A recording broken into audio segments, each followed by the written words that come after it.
بالله السميع العليم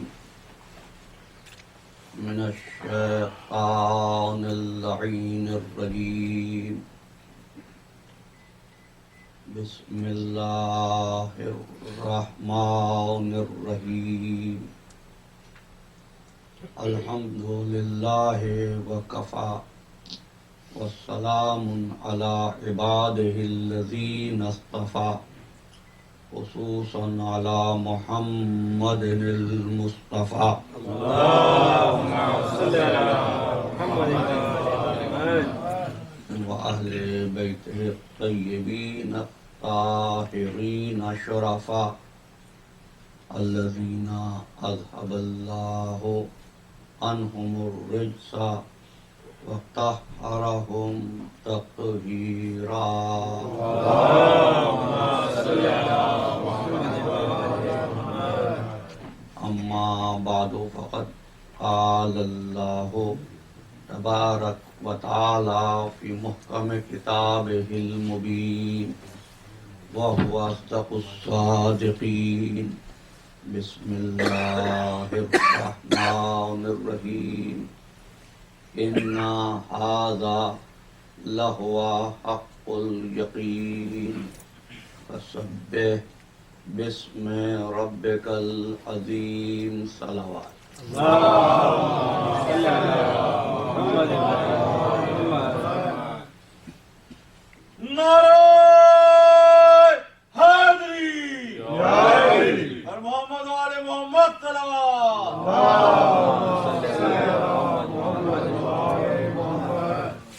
آپ کی خدمت میں یہ عرض کیا گیا کہ اس کائنات میں سب سے پہلے محمد و آل محمد نے اللہ کی عبادت کی. اس کائنات میں سب سے پہلے محمد و آل محمد نے اللہ کی تسبیح پڑھی. اس عبادت اور تسبیح نے محمد و آل محمد کو پروردگار عالم کی اس عطا کا مستحق بنا دیا کہ اس کائنات کی ولایت مطلقہ ان کو عطا کر دی جائے. اور پھر انعام قدرت یہ ملا کہ پھیلی ہوئی فضا کی وسعتوں میں، میری 7ویں تقریر کا پہلا جملہ، پھیلی ہوئی فضا کی وسعتوں میں پرندوں نے محمد و آل محمد کے نام کی تسبیح پڑھی.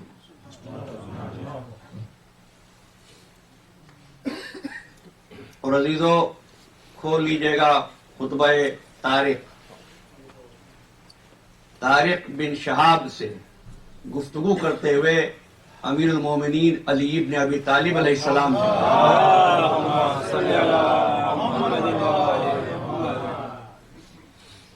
جہاں اوصاف امام بیان کیے وہاں 2 جملے ہیں.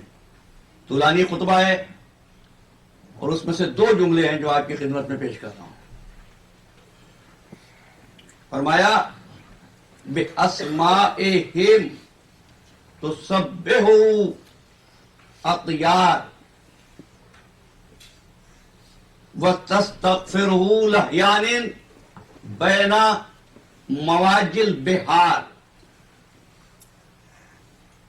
کیا ارشاد فرمایا کہ اب پروردگار عالم نے ہمارے لیے یہ قرار دیا کہ کائنات میں اڑنے والے پرندے ہمارے نام کی تسبیح پڑھیں اور سمندر کی موجوں کے نیچے تیرنے والی مچھلیاں ہمارے دوستوں کے لیے مغفرت کی دعا کریں. اس لیے کہ پہلی تسبیح آل محمد، پہلی عبادت آل محمد. بغیر کل کی گفتگو آپ کے ذہن میں ہے تو میں نے یہ عرض کیا کہ ان کو اس لیے بنایا تھا کہ یہ اللہ کو پہچانے، لیکن یہ بننے والے ایسے باکمال تھے کہ اس نے یہ چاہا کہ یہ مجھ کو پہچانے، کچھ ایسے ہوں جو ان کو پہچانے، لہذا کائنات کی خلقت ہوئی. سب سے پہلے فرشتوں کو خلط وجود ملا اور پھر انبیاء کی تخلیق ہوئی. حضرت آدم علیہ السلام خلق ہوئے اور آدم نے 2 تسبیحیں پڑھی. پہلی تسبیح کیا تھی جو آدم نے پڑھی؟ اور یہ بات اس وقت لطف دے گی جب آپ اس بات کو سمجھ لیں کہ آدم کی خلافت کے لیے پروردگار عالم نے اعلان کیا کیا تھا.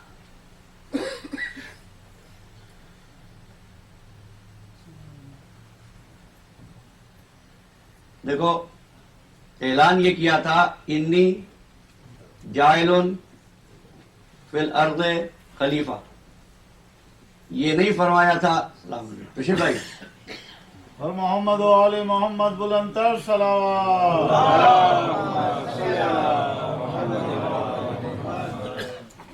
غرض یہ کر رہا تھا کہ اعلان ہوا انی جاعل فی الارض خلیفہ. یہ تو نہیں کہا تھا کہ انی اجلو ثم ارسلا فی الارض خلیفہ. میرے ساتھ رہنا. یہ نہیں فرمایا کہ میں پہلے بناؤں گا اور پھر زمین پر بھیجوں گا. ابھی تو بھیجنے کی بات تو اس نے سوائے اپنے حبیب کے کسی کے لیے کی ہی نہیں.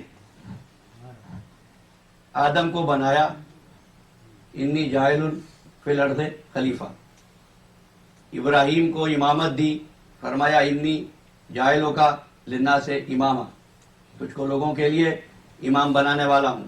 داؤد کو خلیفہ بنایا کہ یا داؤدو انا جعلناک خلیفۃ فی الارض، ہم تجھ کو زمین میں خلیفہ بنائیں گے.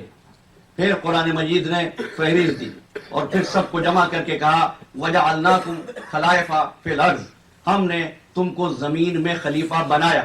بس جب اپنے حبیب کی بات کی تو بنانے کا لفظ نہیں ہے، سب کے لیے بنانے کا لفظ ہے. حبیب کے لیے فرمایا وما ارسلناک الا رحمۃ للعالمین، تجھ کو بھیجا.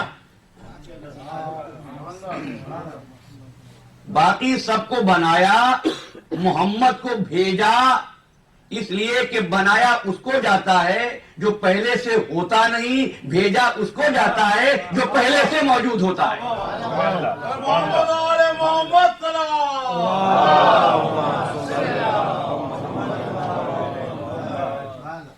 اچھا، تو میں نے سوال کیا کیا تھا؟ آدم کو خلیفہ کہاں بناؤں گا؟ زمین میں. اچھا دیکھو، یہ واقعہ جب بھی لوگ بیان کرتے ہیں تو بڑی آسانی سے بات یہاں سے شروع کرتے ہیں. آدم جنت میں تھے، جنت سے نکالے گئے. میری گفتگو کا آغاز یہاں سے ہوتا ہے، آدم جنت میں پہنچے کیسے؟ کیوں؟ کل کی گفتگو جنت تو اعمال کا صلہ ہے نا. آدم نے ابھی کون سا عمل کیا تھا جس کے استحقاق میں جنت مل گئی؟ بھئی تم اچھے کام کرو گے جنت جاؤ گے. یہ کیا بات ہوئی؟ ادھر بنایا، ادھر جنت میں رکھ لیا. کیا قرآن پڑھتے ضرور ہو، حلق سے نیچے نہیں اترتا؟ کیوں؟ سورہ فرقان، قیامت کا دن ہوگا، اللہ کا حبیب ہوگا، فریاد کرے گا یا رب ان قومی اتخذوا ھذا القرآن مہجورا. پروردگار میری امت نے تو قرآن کو چھوڑ دیا تھا. کئی فیشن ہے عزیزو، جن میں سے ایک فیشن حفظ قرآن بھی ہے. جملہ معترضہ کے لیے معاف کرنا، لیکن ایک فیشن ہے حفظ قرآن. بسم اللہ سے والناس تک قرآن کو پڑھ لینا. میں 2 جملے کہوں گا، وضاحتیں انشاءاللہ آنے والی 2 تقریروں میں ہمارے پاس فقط 3 گھنٹے باقی رہ گئے اس گفتگو کے بعد. بسم اللہ سے ون ناس تک ایک آیت دکھا دو جہاں یہ کہا ہو کہ قرآن یاد کرو. سبحان اللہ. واہ واہ واہ. جب کہا تو یہ کہا قرآن سمجھو, قرآن پر غور کرو, قرآن پر فکر کرو, آیات کی گہرائی میں اترو, معانی کے مفاہیم کے گوہر لاؤ. تم نے یاد کیا قرآن. پھر جب بات بڑھی نا آگے تو پتہ ہے بات کہاں تک پہنچی. ویسے تو مسلمان نے جنت کو سمجھا اپنی میراث, پروردگار کو سمجھا اپنی جاگیر. اگر جاگیر نہ سمجھتا میں کیا کہوں. کہتے ہیں حکیم, مجھے حکمت پر حیرت ہے, اگر وہ پروردگار کو مسلمانوں کی جاگیر نہ سمجھتے تو یہ بات کیوں کہتے, رحمتیں ہیں تیری اغیار کے کاشانوں پر, برف گرتی ہے تو بیچارے مسلمانوں پر. چلو ایک بات اور کہتا ہوں, پورے قرآن میں ایک جگہ مجھے دکھاؤ کہا ہو کہ میں مسلمانوں کا رب ہوں.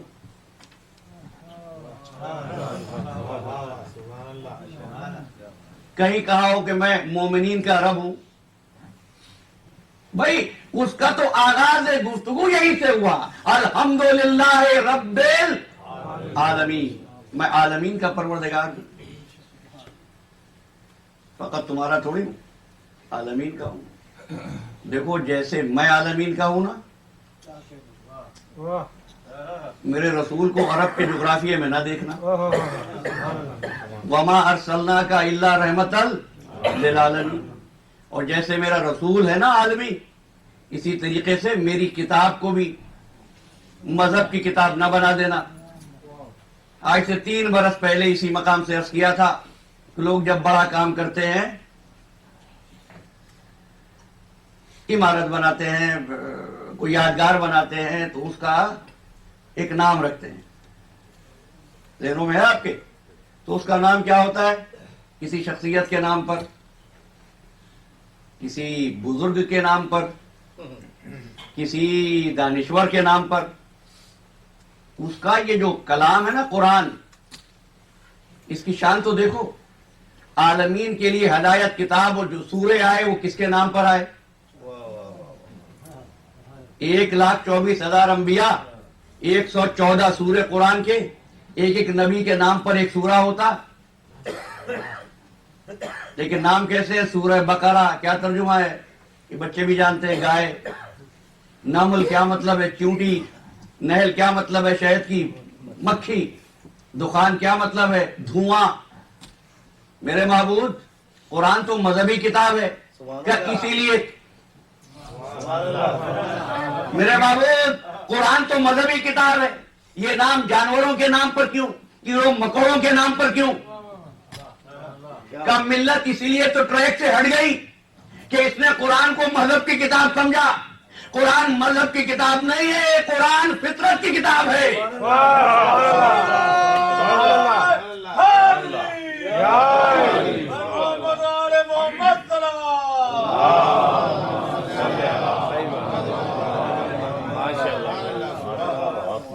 یہ نوجوان سوچ رہے ہوں گے کہ میں نے حفظ قرآن پر کیا کہہ دیا, تو سنتے جاؤ. صادق آل محمد کا ارشاد بھی,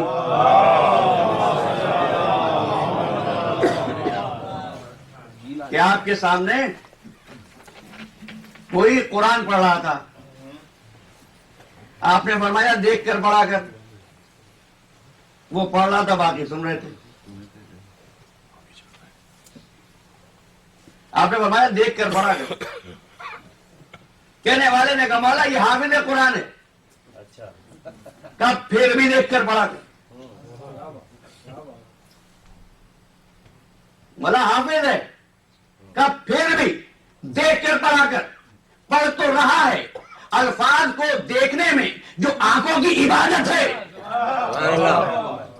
اس سے محروم ہو رہا ہے, اور یاد کر کے جو دوسروں کو سنا رہا ہے ان کو بھی محروم کر رہا ہے. حفظ قرآن, حفظ قرآن. تو کیا کہا؟ تفقع کرو اور فکر کرو. قرآن نے بڑی فصاحت و بلاغت میں گنے ہوئے جملے، خمیر کیے ہوئے جملے انسانیت کو ایک سرمایہ کے طور پر دیے. کیا قرآن کتاب ہے مسلمانوں کے لیے؟ نا نا نا، انا فی ذالک لآیات لقوم یتفکرون، یہ نشانیاں ہیں اس قوم کے لیے جو غور و فکر سے کام لے. اب بات چونکہ آ گئی تو ایک جملہ میں کہہ دوں اور پھر آگے بڑھتا ہوں. دیکھو نجس کون ہوتا ہے؟ کبھی سوچا؟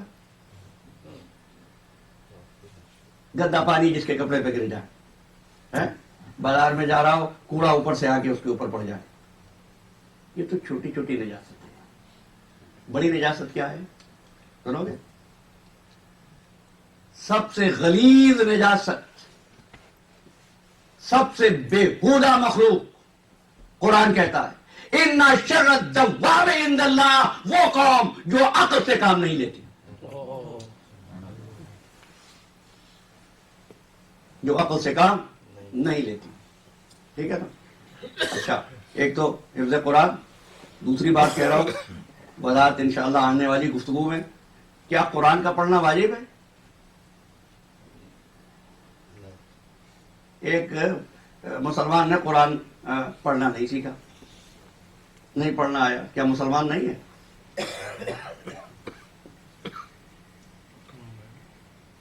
پھر بھی مسلمان ہے. ٹھیک ہے نا؟ کیوں؟ من قال لا الہ الا اللہ فہو مسلم. ذہنوں میں رکھنا ہے جملہ، پھر واپس آؤں گا.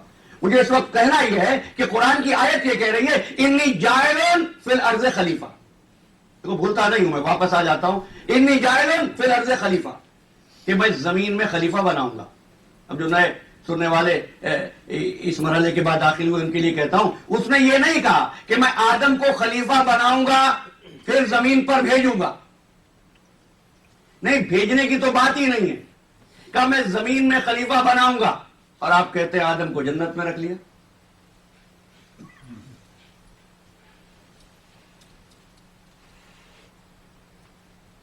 بات کیا ہوئی؟ کہا انی جاعل فی الارض خلیفہ، میں زمین میں بناؤں گا. دوسرا جملہ میں نے یہ کہا کہ جنت تو اعمال کا صلہ ہے نا. آدم نے ابھی کیا کیا ہے جس کے انعام میں جنت مل گئی؟ عزیزو سنو، آدم نے ایک تسبیح کی تھی. میں اپنی گفتگو سے متصل ہو گیا. آدم نے ایک تسبیح کی تھی. اب سوچو گے آدم بنے کہاں تھے؟ ضیاء النفوس کتاب کا نام، ملا محمد باقر مجلسی لکھتے ہیں کہ آدم کی خلقت، یہ سن لینا جملہ، اس لیے کم علم خطیب بیان کرتے ہیں کہ زمین کے مختلف حصوں سے مٹی منگوائی گئی اور پھر آدم کو بنایا گیا. تو سن لیجیے، لکھتے ہیں علامہ مجلسی کہ پروردگار عالم نے حضرت آدم علیہ السلام کو نجف کی زمین پر خلق کیا.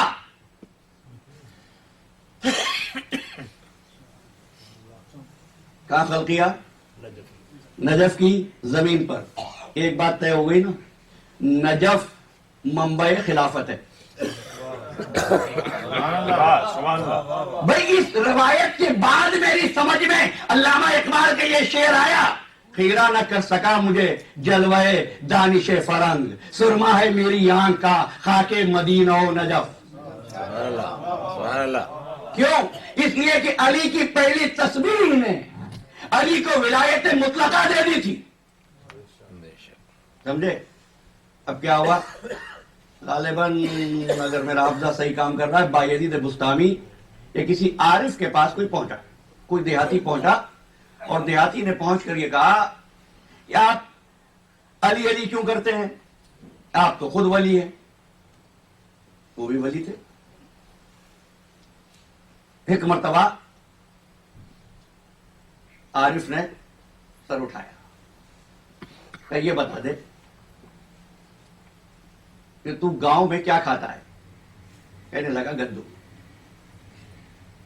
کہ یہ بتا تیرا زمیندار کیا کھاتا ہے؟ کہ وہ بھی گندم. کیا بات ہے، وہ زمیندار ہے تو اس کا مظاہرہ ہے. تو کہنے لگا کہ فرق یہ ہے وہ اپنے گھر کی گندم کھاتا ہے، میں اس کی دی ہوئی کھاتا ہوں. کہ بس یہی فرق ہے، ولی میں بھی ہوں، ولی علی بھی ہے، علی ولی ہے، اس کو ولایت اس کے پاس سے ملی ہے، ہم تو علی کی دی ہوئی بھیک میں سے ولی بنے ہیں۔ سبحان اللہ سبحان اللہ۔ ٹھیک ہے نا؟ نجف کی زمین پر آدم خلق ہوئے۔ آدم کی پہلی تسبیح کیا ہے؟ عمل کیا کیا آدم نے؟ جب بنایا تو فرشتوں نے ایک اعتراض کر دیا، آپ کے ذہن میں ہے بات، مجھے واقعہ تفصیل سے بیان نہیں کرنا ہے۔ اچھا بھائی، یہ کہتے ہیں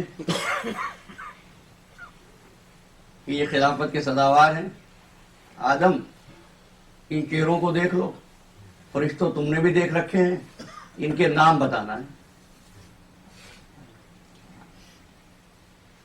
فرشتے کہنے لگے قالو سبحانک لا علم لنا الا ما علمتنا انک انت العلیم الحکیم، ہم تو اتنا ہی جانتے جتنا تو نے پڑھا دیا، اس سے زیادہ نہیں جانتے۔ آدم نے فرفر نام بتا دیے کہ آدم اس وقت تو تم زمین پر ہو، لیکن چونکہ تم نے پہلی تسبیح یہ پڑھی ہے کہ ان کے نام پہچان لیے، ان کی معرفت حاصل کر لی جو کائنات کی خلقت کا سبب ہے، سبحان اللہ۔ اس لیے انعام یہ ہے کہ تم اب ہمارے پاس رہو۔ اب آدم جنت میں پہنچے، اب تفصیل میں جائے بغیر جب جنت سے زمین پر آئے، پہلی بات یہ سمجھ لو کہ آدم کو بنایا ہی زمین کے لیے تھا نا، تو آدم کا زمین پر آنا سزا نہیں ہے، ان کی خلقت کا سبب ہی یہ تھا، غرض ہی یہ تھی، آدم زمین پر آئے، صاحب وہ کھا لیے پھل۔ اب وقت ہوتا تو میں پوری تفصیل سے پھل کا قصہ بیان کرتا، کھا لیے تھے پھل، بھیج دیا گیا۔ دیکھو ان لوگوں نے لکھا کہ نبی کا مطلب ہے خبر دینا، اب آدم خبر کیا دے، کس کو دے، کس کے بارے میں دے؟ تو آدم جب نکالے گئے جنت سے، جب بھیجے گئے جنت سے زمین پر، تو آدم نے رونا شروع کیا۔ آدم اترے کہاں؟ اسی مقام پر جہاں آج کعبہ ہے۔ اگر قرآن پڑھو گے تم کو معلوم ہو جائے گا کہ قرآن مجید میں مکے کا نام بکہ ہے، مکہ نہیں ہے، بکہ ہے۔ یہ بکہ کیوں نام ہو گیا؟ اس لیے کہ آدم جب اترے تو آدم نے گریا شروع کیا، گریے کو عربی میں بکا کہتے ہیں۔ آدم اتنا روئے کہ مکے کا نام بکہ پڑ گیا۔ عزیزو اب تو ہم سے نہ پوچھنا کہ پہلا آزا خانہ زمین پر کہاں ہے۔ سبحان اللہ سبحان اللہ۔ آدم روئے تو تعارف مقصود تھا، خبر دینا مقصود تھی کہ اگر غلطی ہو جائے تو معافی کس طرح قبول ہوتی ہے۔ تو پھر انہی 5 ناموں کی تسبیح پڑھی جو پہلے روز پڑھی تھی، کہنے لگے پروردگار میری خطا کو معاف کر دے، بحق محمد، بحق علی، بحق فاطمہ الزہرا، بحق الحسن و بحق الحسین۔ اللهم صل على محمد وآل محمد۔ سبحان اللہ سبحان اللہ۔ آل محمد و آل محمد بلند تر صلوات۔ اللهم صل على محمد وآل محمد۔ اچھا بس حضرت آدم علیہ السلام کے واقعے پر اس سے زیادہ نہیں کہوں گا، اس سے زیادہ اگر گفتگو کی طرف گیا تو جو بیان کرنا ہے وہ رہ جائے گا۔ اور دیکھو عنوان اس طریقے سے آگے بڑھ رہا ہے، یہ جانے بغیر کس کے سر سے گزر رہا ہے، کس کے صحن دل میں اتر رہا ہے، لیکن اتنا تو یقین ہے کہ آپ پوری توجہات کے ساتھ میرے ساتھ ہیں، اور یہ چیز میری ہمت افزائی کا باعث بنتی۔ سبحان اللہ۔ تو تسبیح آدم نے پڑھی، وقت گزرا، پھر ایک تسبیح ہے جب کبھی دشمن تمہارے لیے چال چلے، جب کبھی دشمن تم کو گھیرے، جب دشمن دغا بازی کرے، اس سے بچنے کی تسبیح کیا ہے؟ سورہ مومن ہے، تسبیح یہ ہے اُفَوِّضُ امری الی اللہ ان اللہ بصیر بالعباد۔ تھوڑا سا تسبیحوں کا حال سن لیں پھر اس کے بعد گفتگو کریں گے. افوض امری الی اللہ ان اللہ بصیر بالعباد. یہ تسبیح سب سے پہلے مومن آل فرعون نے پڑھی تھی. کیا نام ہے ان کا؟ حزقیل، فرعون کے چچا زاد بھائی. ظاہر یہ کیے رہتے تھے کہ میں تمہارے ساتھ ہوں، حقیقت میں مومن تھے. قرآن نے ذکر کیا یعنی مومن تھے، ایمان کا اظہار نہیں کر رہے تھے. سبحان اللہ. ایمان رکھنا اور ایمان کا اظہار نہ کرنا یہی تو تقیہ ہے. تو فرعون کے درباریوں نے چغلی لگا دی. یہ جو تمہارا بنا رہتا ہے، تمہارا کزن ہے، چچا داد بھائی ہے، اصل میں یہ موسیٰ کا ہے. فرعون نے کہا اگرچہ کہ میرا بھائی ہے لیکن یہ عمل ایسا ہے کہ اس پر تو سزا ملے گی. بلا لیا حزقیل کو. تم نے جگہ بہت جلدی سے، میری عادت نہیں ہے واقعات بیان کرنے کی لیکن بات سہل ہوتی جائے. بلا لیا. کہا حزقیل یہ لوگ یہ کہتے ہیں کہ تم موسیٰ کے خدا پر ایمان رکھتے ہو. کہا کون کہتا ہے؟ کہ یہ لوگ کہتے ہیں. ایک مرتبہ لوگوں کی طرف دیکھا اور کہنے لگے سچ سچ بتاؤ تمہارا پروردگار کون ہے؟ انہوں نے کہا فرعون. تمہارا خالق کون ہے؟ کہا فرعون.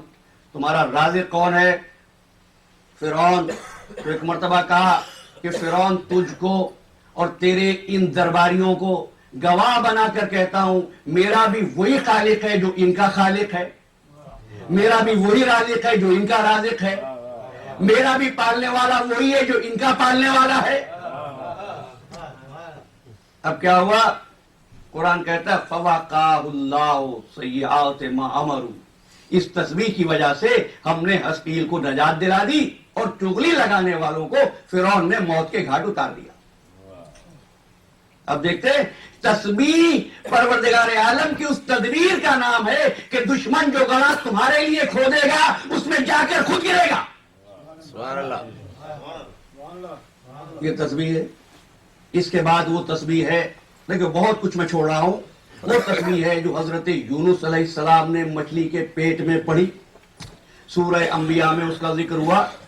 میں ساتھ رہنا اس لیے کہ سنی تو آپ نے بات ہاں یہ تسبیح ہوگی لیکن غور بہت کم کیا ہوگا. حضرت یونس علیہ السلام نے مچھلی کے پیٹ میں کیا تسبیح پڑھی تھی؟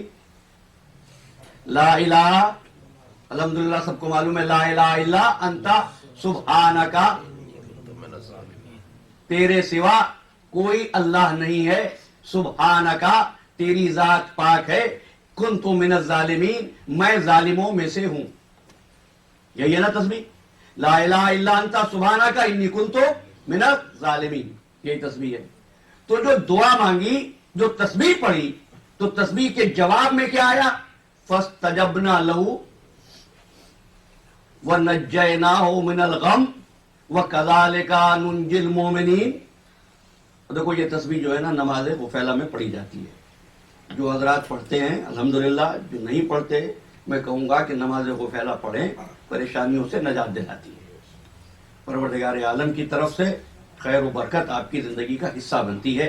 نماز غفیلہ جو مغرب و عشاء کے درمیان میں پڑھی جاتی ہے، تفصیلات کتابوں میں موجود ہیں. لا الہ الا انت سبحانک.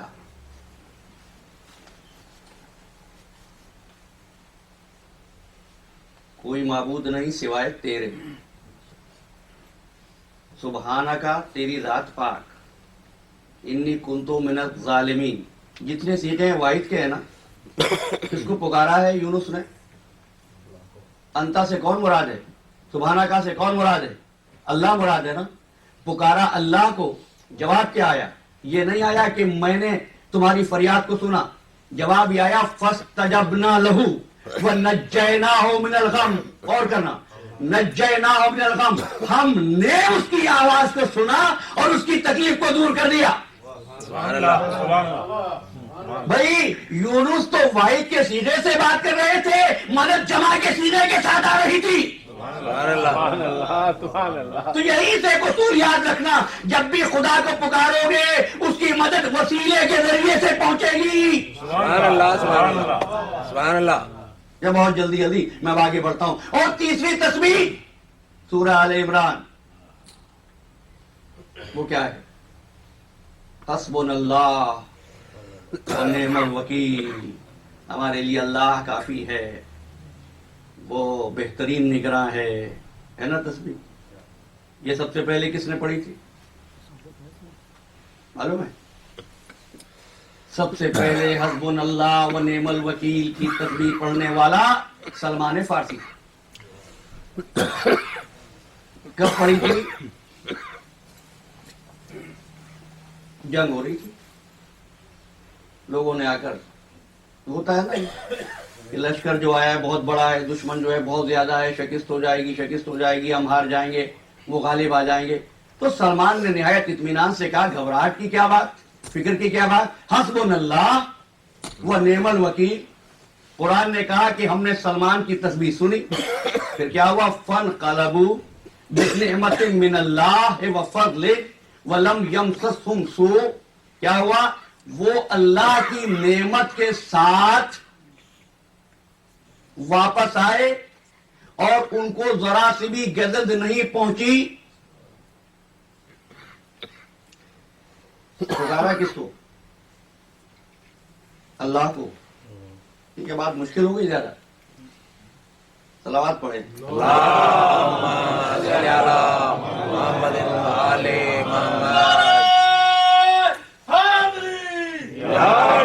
محمد آل محمد سلام۔ اللہم صلی علی محمد وآل محمد۔ یہ نہیں کہا کہ سلمان ہماری نعمت کی وجہ سے واپس آئے، یا سلمان کی نعمت تھی کہ ان کو تکلیف نہیں پہنچی، کہا کہ واپس آئے اس نعمت کے ساتھ جو ہم نے بھیجی تھی۔ کیا مجھے یاد دلانا پڑے گا کہ پروردگار عالم نے کس نعمت کو قرآن میں نعمت کہا؟ کس کے اعلان پر اتمام نعمت ہوا؟ کس کی تلوار تھی جو بدر میں چلتی تھی، جو احد میں چلتی تھی، جس نے خندق فتح کی تھی، جس نے خیبر فتح کی تھی؟ عزیزو، مدد تو پروردگار کی طرف سے آ رہی تھی، لیکن مدد کا ذریعہ علی کی ذوالفقار تھی۔ سبحان اللہ سبحان اللہ بات ہو گئی واضح؟ ذریعہ ذوالفقار، ذریعہ تلوار۔ اب یہ روایت بھی سنو، عبداللہ ابن مسعود کی روایت ہے، کہتے ہیں کہ ہم اس آیت کو، آج قرآن مجید میں ہے کف اللہ المومنین القتال، اللہ نے مومنین کو قتال سے محفوظ رکھا۔ عبداللہ ابن مسعود کہتے ہیں ہم اس آیت کو زمانہ رسول میں اس طرح پڑھا کرتے تھے، کف اللہ المومنین القتال بعلی ابن ابی طالب، اللہ نے مومنین کو علی ابن ابی طالب کے ذریعے جنگ سے، مصیبت سے دور رکھا۔ اچھا، تو پوچھنا یہ ہے کہ اس غزوے میں رسول تھے یا نہیں تھے؟ تھے، علی بھی تھے، لیکن میں پھر یہ کہہ رہا ہوں کہ جو نصرت ہوئی وہ علی کے ذریعے ہوئی، نبی کے ذریعے نہیں ہوئی۔ ان نوجوانوں کے ہاتھ میں ایک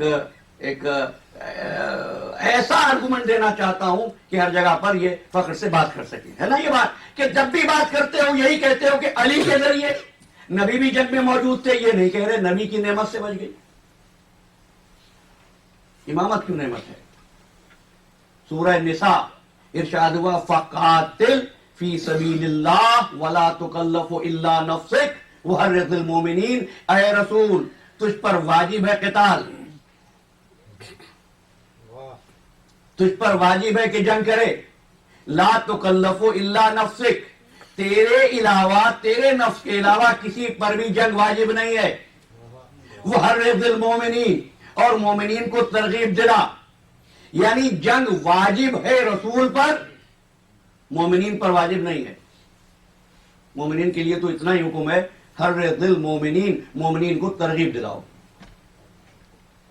جب کوئی جنگ بتاؤ جس میں رسول نے تلوار چلائی ہو، واہ واہ واہ سبحان اللہ سبحان اللہ۔ حکم پروردگار یہ، حکم خداوندی یہ کہ اے رسول تجھ پر واجب ہے قتال، جہاد نہیں ہے۔ کوئی یہ کہے کہ جہاد کی اور بھی شکلیں نہیں، یہاں تو کہا قتال، قتال ہوتا ہی تلوار کے ساتھ ہے۔ بھئی بدر سے لے کر حنین تک کوئی معرکہ ایسا نہیں ہے، تبوک تک کوئی جنگ ایسی نہیں ہے جس میں رسول کے ہاتھ میں تلوار نظر آئی ہو۔ تو یا تو یہ کہو کہ اللہ نے حکم دیا، پیغمبر نے تعمیل نہیں کی، بھئی واجب رسول پر کیا لیکن کہہ دیا لا تکلف الا نفسک، یہ واجب ہے تیرے نفس پر، تو جس کی بھی تلوار میدان میں چمکتی ہوئی نظر آ رہی تھی وہی تو محمد کا نفس تھا۔ سبحان اللہ، سبحان اللہ،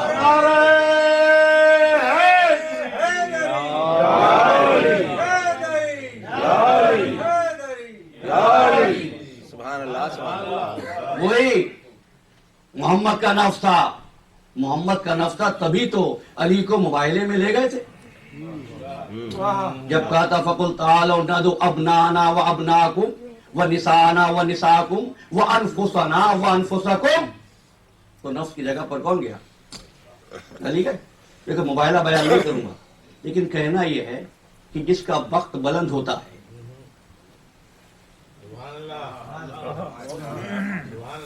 جس کا وقت بلند ہوتا ہے اس سے لوگ رشتہ جوڑنے میں فخر محسوس کرتے ہیں، اور جو وقت میں کمزور ہوتا ہے نا، سگا رشتہ دار بھی ہو تو اس کو کوئی اپنا نہیں کہتا۔ مشاہدہ ہے آپ کا بھی ہمارا بھی کہ اگر کوئی صاحب کسی اعلیٰ عہدے پہ متمکن ہو گئے، انہوں نے فوراً کہا کہ آپ کو معلوم ہے یہ ہمارے چچا کے بیٹے ہیں، ہے نا، یہ ہمارے دور کے رشتہ دار ہیں۔ اچھا رشتہ دار نہ بھی ہو، کلاس فیلو تو سب کے ہوتے ہیں، ہے نا، یہ ہے رواج، چاہے وہ ان کو پہچانتے بھی نہ ہو۔ کیوں؟ وقت کی بات ہے۔ لیکن کوئی بیچارہ مفلس ہو، اس کو کون کہے میرا عزیز ہے؟ اب کیا کہوں، کیسا زمانہ آ گیا ہے عزیزو۔ نظام افندی نے تو بہت کچھ کہا ہے لیکن بات دور تک نکل جائے گی، اس لیے نہیں کہہ رہا ہوں کہ امام و قبابی متاثر ہو جاتے ہیں، ہے نا، یہ ہے رسم دنیا، یہی ہے۔ اچھا کیا ہوا؟ رشتہ کس سے جوڑتے ہیں؟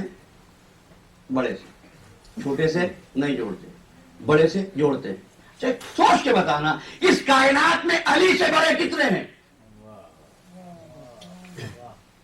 بھائی علی سے بڑے دو ہی ہیں، یا اللہ ہے یا محمد ہے۔ نہ جانے علی کیسا نصیب لے کر آیا ہے، محمد کہہ رہا ہے میرا نفس ہے، اللہ کہہ رہا ہے میرا نفس ہے۔ سبحان اللہ، سبحان اللہ،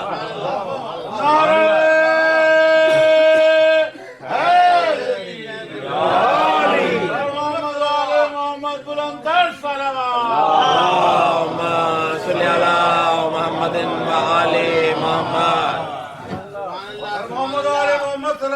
اللہم صلی علی محمد وآل محمد۔ اچھا آپ کہو گے کہ محمد کا نفس تو بتایا تھا، کہ اللہ کا نفس کیسے کہہ دیا؟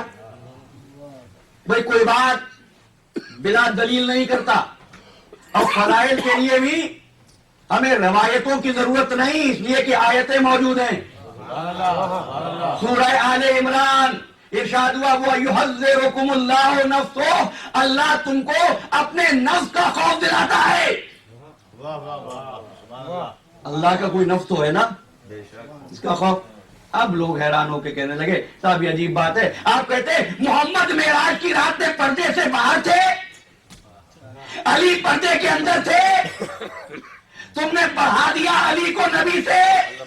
بھائی نہیں، محمد کا بدن پردے سے باہر تھا، محمد کا نفس پردے کے اندر تھا۔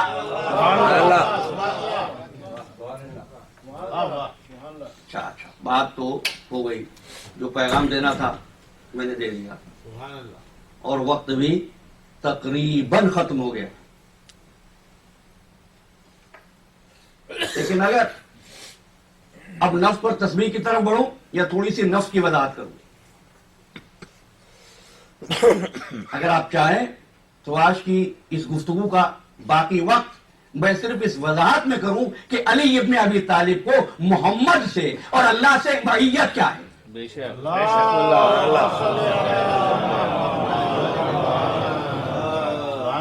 سبحان اللہ. دیکھیے مجھے فقط دو آوازیں آئی ہیں، خفی اور ایک جلی. میں کیا سمجھوں؟ دیکھیے بات شروع ہوگی تو صلی علی محمد و آل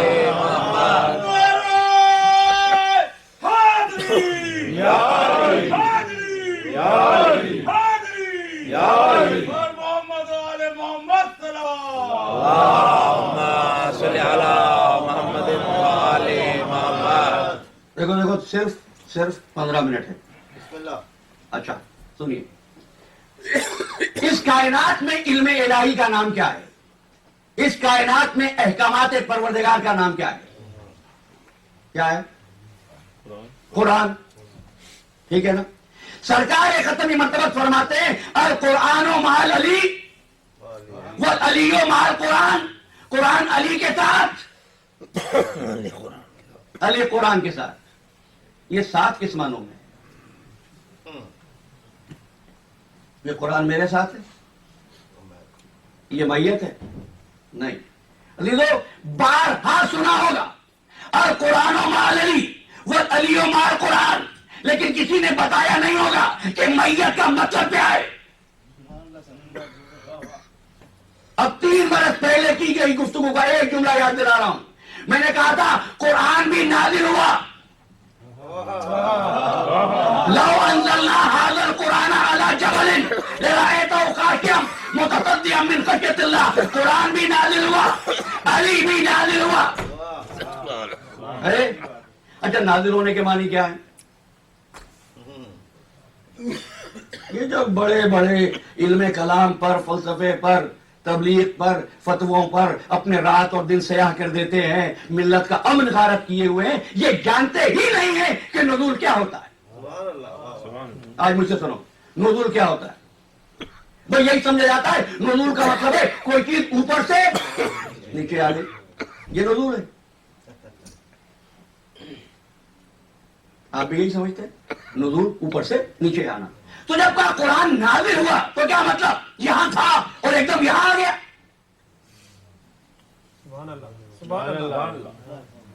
بھئی گلاس ہے نا، وہیں چھوڑ دوں تو اس کا نزول ہو گیا. سمجھا؟ قرآن ایسے نازل نہیں ہوا، علی بھی ایسے نازل نہیں ہوا. اب 2 لفظ دے رہا ہوں. 2 قسم کے نزول ہوتے ہیں. ایک ہے نزول تجلی اور ایک ہے نزول تخلی.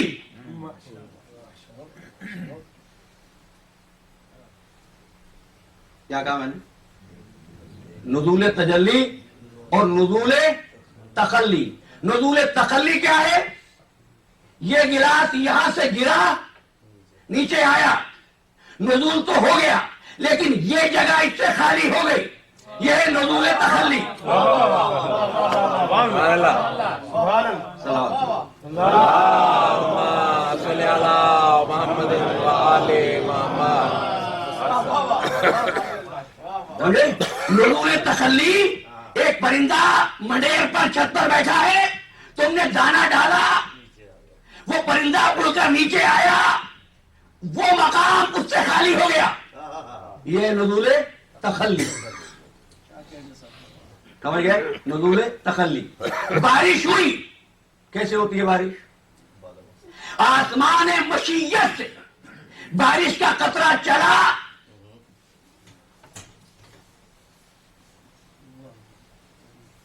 اور آسمان دنیا پہ آیا.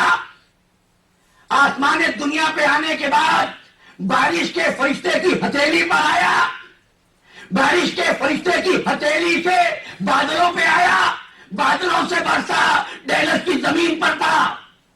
کیا ہوا؟ جب آسمان مشیت میں تھا اور وہاں سے چلا فلک الافلاک پہ آیا تو آسمان مشیت خالی ہو گیا. فلک الافلاک سے چلا آسمان مشیت پہ آیا